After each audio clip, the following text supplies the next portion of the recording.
오늘 아침 뉴스 연구소. 오늘 아침 뉴스의 맥을 짚어드리는 시간 뉴스연구소. 오늘도 두 분의 연구위원 나오셨어요. CBS 김광일 기자, 뉴스톱 김준일 대표. 어서 오십시오. 안녕하세요. 예, 안녕하세요. 첫 뉴스 어디로 갈까요? 이재명의 시간. 예, 어제 민주당 이재명 후보와 이낙연 전 대표 만났습니다. 네. 이재명 후보가 이후에 대선 주자로서 보폭을 이제 계속 넓히게 될 것 같습니다. 오늘 경기도지사직을 이제 사퇴할 예정인데요. 예, 예. 퇴임 기자회견이 오전 11시에 경기도청에서 열립니다. 내일은 이제 중앙선관위에 대선 예비 후보로 공식 등록하고요. 네.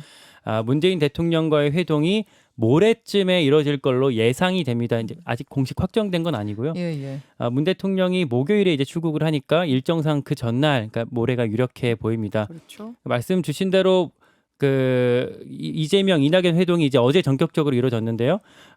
어제 기자들 앞에서 포옹하고 찻집에 들어가서 30여 분간 대화를 가졌습니다. 이낙연 전 대표가 이재명 후보 선거대책위원회 상임고문을 또 맡기로 했습니다. 예. 선대위원장이 이제 공식 회의에 정식적으로 정기적으로 참여하면서 어떤 집행권을 갖는 개념이라면 이번에 하게 된 상임 고문은 조언자 역할 같은 걸 맡는 거라서 좀 소극적인 결합 아니냐 이런 분석도 좀 나옵니다. 네. 선대위 전체 구성은 늦어도 다음 주 안에 꾸려질 전망입니다. 경선이 끝난 지 2주 만에 만남이었어요. 김준일 대표. 예. 이제 원팀을 위한 첫 단추는 껴졌다 이렇게 보이는데 앞으로의 과정 어떻게 보세요? 일단 그 상임 선대위원장이 아닌 상임 고문인데요. 이 상임 고문이 이제 전직 당 대표들이 다 맡은 거예요. 그러니까 이해찬 전 대표, 뭐 이를테면은 뭐 많은 다른 당 대표들.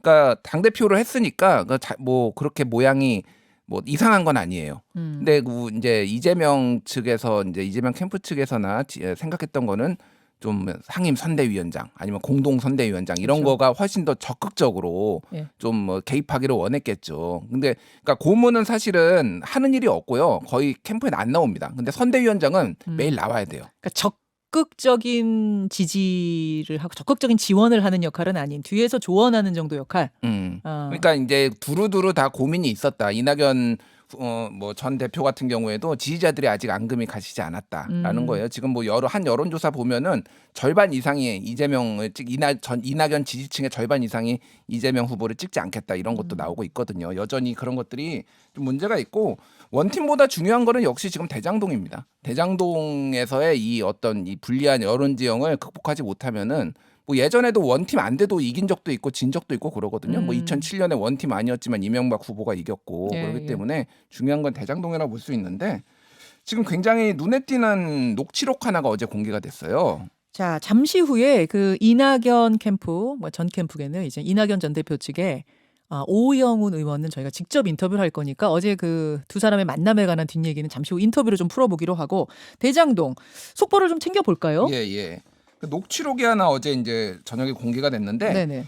2015년 2월 당시에 이제 성남 도시개발공사 사장이 황무성 씨였습니다. 황무성 사장. 예. 근데 이 황무성 씨한테 찾아와가지고 도시개발공사의 간부가 사표를 써라라고 압박을 하는 거예요. 그게 이제 녹취를 했는데 이거는 황무성 사장이 직접 본인이 녹취를 한 것 같아요. 그래요. 그러니까 나는 너희들 얘기 듣고는 이거 못 사퇴해서 못 쓰겠다.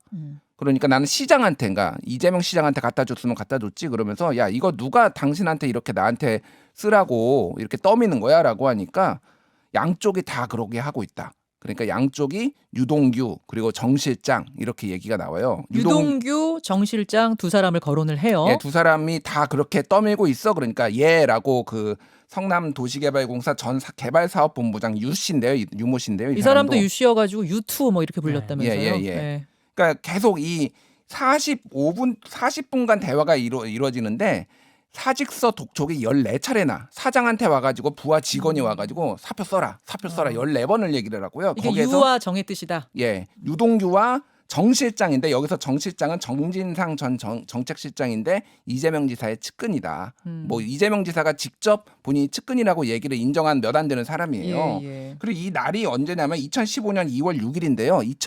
일주일 뒤에 이 사업 공모를 합니다. 2월 13일에. 그러니까 일주일 전에 딱 이게 지금 사퇴 압박이 들어간 거고 이 날이 김만배 씨가 화천대유를 설립한 날이에요.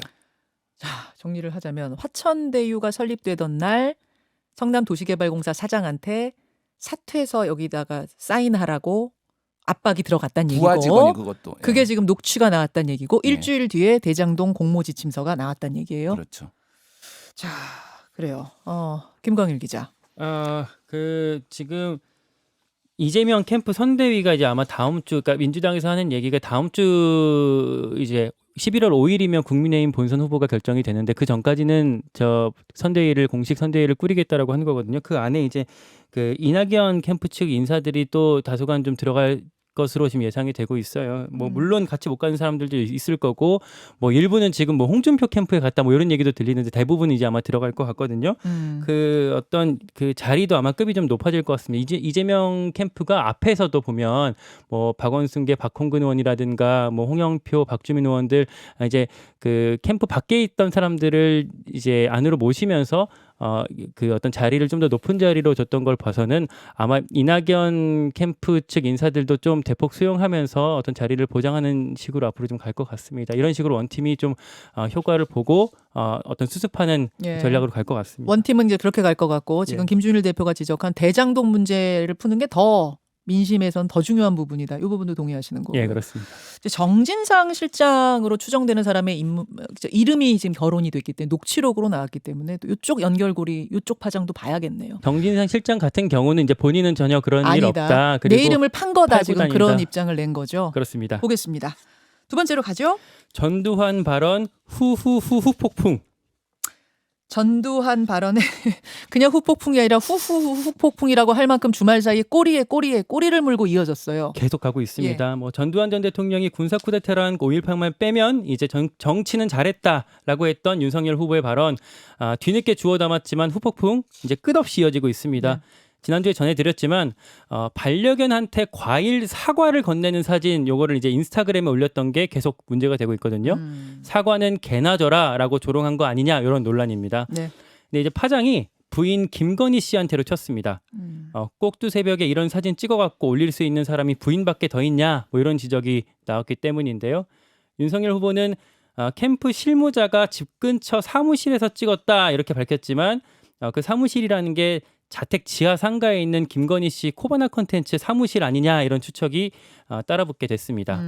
그러자 이제 윤석열 후보가 제처는 그런 내용 모른다라면서 화살을 홍준표 후보 쪽으로 돌렸습니다. 네. 홍 후보 부인에 비해서 김건희 씨는 적극적이지 않다라는 점을 강조하기 위해서 저 홍준표 후보 부인은 지금 홍준표 후보의 후원 회장을 맡고 있잖아요. 그렇습니다. 그 부분을 얘기한 거죠. 네, 어떤 후보는 가족이 후원회장도 맡는다 이렇게 말을 했습니다. 예. 그러자 홍준표 후보가 윤석열 후보는 각 씨가 소환 대기 중이라서 그러니까 검찰 소환 대기 중이라서 밖에 못 나오는 거다 이렇게 맞받았습니다. 거기까지 후후 폭풍.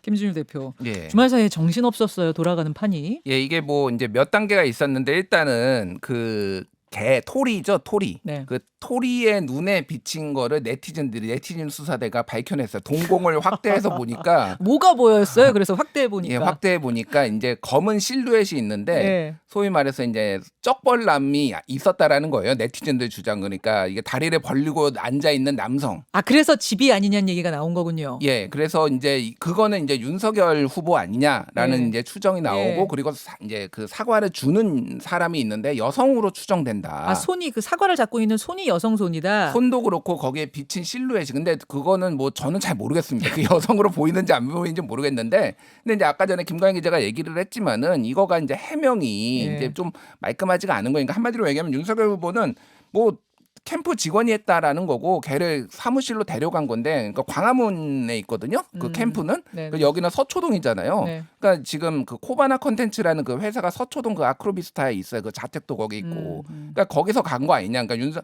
김건희 씨가 이거에 대해서 깊숙이 김건희 씨가 찍자고 해서 한 거 아니냐. 그러니까 이게 그러니까 뭐 김건희 씨가 찍든 말든 그게 중요한 건 아닌데 전체적으로 보면은 부인의 말에 막 휘둘려서 이렇게 가는 거 아니냐 이런 이미지가 이제 윤석열 후보가 좀 싫은 것 같아요. 그리고 네. 부인도 좀 보호를 하려고 하는 거고. 그러다 그게 이제 홍준표 후보 부인에게까지 또 이렇게 불똥이 튀면서 또 거기서 이제 감정 싸움이 벌어지고 뭐 이런 양상으로 가고 있는 거군요. 그러니까 어쨌든 이 개 사과는 굉장히 잘못된 대응이었다는 거는 분명한데 이게 좀 이상하게 지금 흘러가고 있다.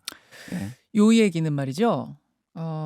저기 오늘 뉴스닥에 김근식 교수가 나옵니다. 지금 윤석열 후보 캠프에서 뭐 토론이라든지 이런 것들을 담당하고 계신 분이잖아요. 김근식 교수 얘기를 좀 직접 한번 들어봐도 좋을 것 같아요. 일단 2부에 모시기로 하고 김광희 기자. 가족 얘기가 사실 또 요거뿐만 아니라 국민의힘 안에서 원희룡 후보 부인의 발언이 또 이후에 어떤 파장으로 이어지었던 일이 좀 주말 사이에 또 있었거든요. 원희룡 후보의 부인이 정신과 박사 아닙니까? 예. 정신과 의사인데 이제 박사를 따신 분이에요. 전문이에요. 이분이 지난주에 한 유튜브에 나가서 이재명 후보에 대해 이렇게 말하면서 네. 이제 문제가 불거져. 잠깐 좀 들어볼까요? 지킬과 하이드나 야누스라기보다는 예. 저희는 오히려 약간은 소시오패스나 예. 엔티소셜이라고 얘기하거든요. 정신과적으로는. 예. 저희가 이제 생각을- 흔히 그렇게 얘기합니다. 저희 분야에서는 우리 사기꾼들도 굉장히 매력적입니다. 예. 그리고 소위 그 반사회적 성격 장애라고 얘기하는데 사실 성격적인 문제를 갖고 있고 장애를 일으키는 분들의 특징은 뭐냐면 자신은 괴롭지 않고 주변이 괴로운 거예요. 그렇기 때문에 치료가 잘 안 되고 병원에 잘 찾아오지도 않습니다. 그런 분들은. 매일신문 유튜브 채널에 출연해 저렇게 말을 했고 네, 이재명 후보에 대해서 아주 뭐 강하게 비판, 뭐 반사회적 인격장애까지 거론하면서 강하게 비판을 했는데 그저께 그 MBC 라디오에서 원희룡 후보 본인이랑 이재명 캠프 대변인 했었던 이제 현근택 변호사, 우리한테 좀 네. 친숙한 분인데 둘이 출연을 해서 엄청 싸웠어요. 엄청 싸우다가 네. 이제 그 현근택 변호사가 먼저 자리를 뜨고 네, 그다음에 원희룡 원희룡 후보도 후보는 잠깐 자리- 좀 삭히고 오겠습니다 하면서 또 자리를 뜨고 방송사고가 났어요. 예, 그러니까 현근택 변호사가 저 발언은 방금 나왔던 그 발언은 공직선거법상 후보자 비방 허위사실 공표에 걸리는 거다라고 이제 주장을 했고 원희룡 후보가 이거 후보 본인이 얘기한 것도 아니고 부인이 얘기한 건데 무슨 공직선거법이냐 이건 어떤 검증의 영역이다 이렇게 하면서 서로 목소리가 높아졌고 결국 싸우다가 이제 나가게 되는 상황까지 발생하게 된 거고요. 끝나고 나서 원희룡 후보가 페이스북을 올렸어요.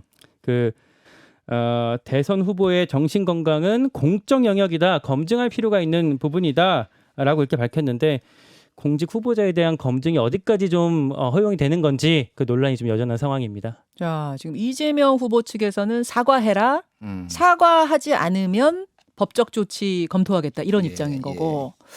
이거 어떻게 봐야 돼요? 일단 그 원희룡 후보 아내 강윤영 그 의사 예. 이분은 제 개인적인 판단이지만 이거는 부적절했다. 아하. 왜냐하면은 이 진단을 해보지 않고 의사가 이거를 확신을 가지고 이런 식으로 얘기를 하는 거는 무척 부적절하고 전에 이제 정신과 협회에서도 이런 유사한 대선 후보는 아니고 연예인이라든지 이런 네. 사람을 진단을 그냥 하지 않고 그냥 말을 했다가 뭐 문제가 돼가지고 뭐 제명 조치되거나 뭐 경고를 받거나 이런 일이 있었거든요. 그리고 정신과협회에서 이번에 강윤영 씨한테 경고를 했어요. 예. 그거는 이제 오보로 밝혀졌어요. 오보인가요? 구두 경고라고 했다고 이제 오보가 나왔는데 그 예. 구두 경고는 아니고 그 보도한 매체 아까 그 유튜브 매체에다가 항의 공문을 보냈다고 항의 공문을 합니다. 죄송합니다. 예. 그래서 어쨌든 이거는 뭐 지켜봐야 될 문제고 다만 원희룡 후보가 왜 이렇게 강하게 이게 나오느냐라고 한다면은 이재명 후보를 공격하면서 지금 지지율이 많이 올랐습니다. 지지율이 많이 그 눈에 띄는 상승세예요. 대장동 이슈에 예, 집중하면서 그러면서 어제도 그래서 지금 이거 관련해서 이재명 후보 지금 뭐 배임 그리고 뭐 위증 이런 국감 이런 고발하겠다고 하거든요. 그러니까 지금 얼마 안 남은 지금 상황에서 다음 주 금요일이잖아요. 그러니까 지금 피치를 확 올린 걸로 보시는 거예요. 예, 그렇게 지금 하는 것 같아요. 예. 그러니까 정치인들이 어떤 행동을 할 때 감정적인 모습을 드러내기도 하지만 그 감정 안에는 사실 어떤 전략도 분명히 깔려 있을 거거든요. 지금 말씀 주신 대로 원희룡 후보가 뭐 대장동 1타 강사 이렇게 하면서 이재명 저격수로 최근에 주가를 많이 높였는데 분명히 그런 이재명과의 어떤 그 전선을 구축하면서 본인의 또 어떤 인지도나 이런 것들 띄우려는 계산도 분명히 안에 깔려 있을 거라고 생각을 합니다. 오늘 또 2부에 오늘도 마침 뉴스닥에 현근택 변호사 나오시는 날이잖아요. 우리 네. 고정 패널. 현근택 변호사 밖에서 기다리고 계실 거예요. 어떻게 된 일인지 자초지종은 좀 당사자한테 직접 듣도록 하겠습니다. 다음으로 가죠. 집단 면역 첫 관문 통과. 전 국민 접종률 2차 접종까지 다 마친 사람이 70%를 넘어섰습니다. 네, 거기엔 얀센 1차까지 포함이 될 텐데요. 예. 그제 오후 2시쯤에 이제 그거 넘겼다고 발표가 됐습니다.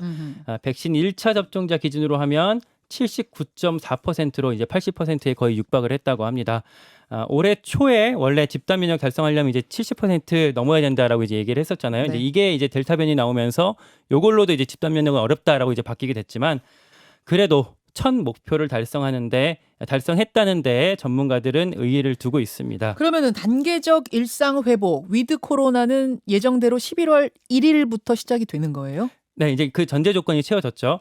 11월 1일부터 그 시작할 걸로 지금 유력하게 검토가 되고 예, 있습니다. 예. 이제 오늘 오후 2시에 공청회를 열어갖고 이 로드맵을 정부가 공개를 한다고 하는데요.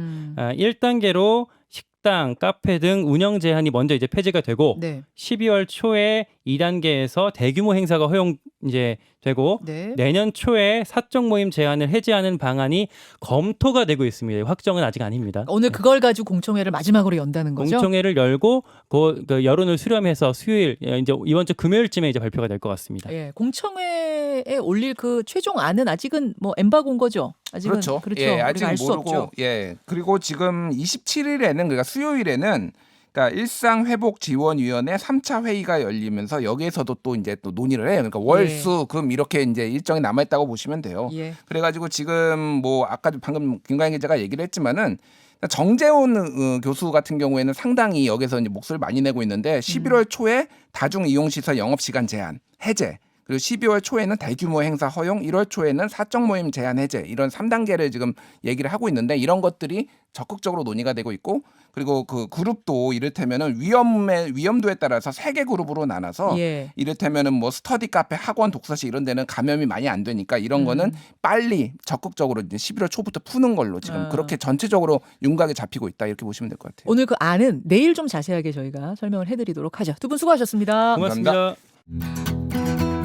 김현정의 뉴스쇼는 청취자 여러분의 참여로 이루어집니다. 트위터, 페이스북, 레인보우 게시판, 그리고 단문 50원, 장문 100원의 유료 문자 샵 1212, 우물정 1212 통해 참여하실 수 있습니다.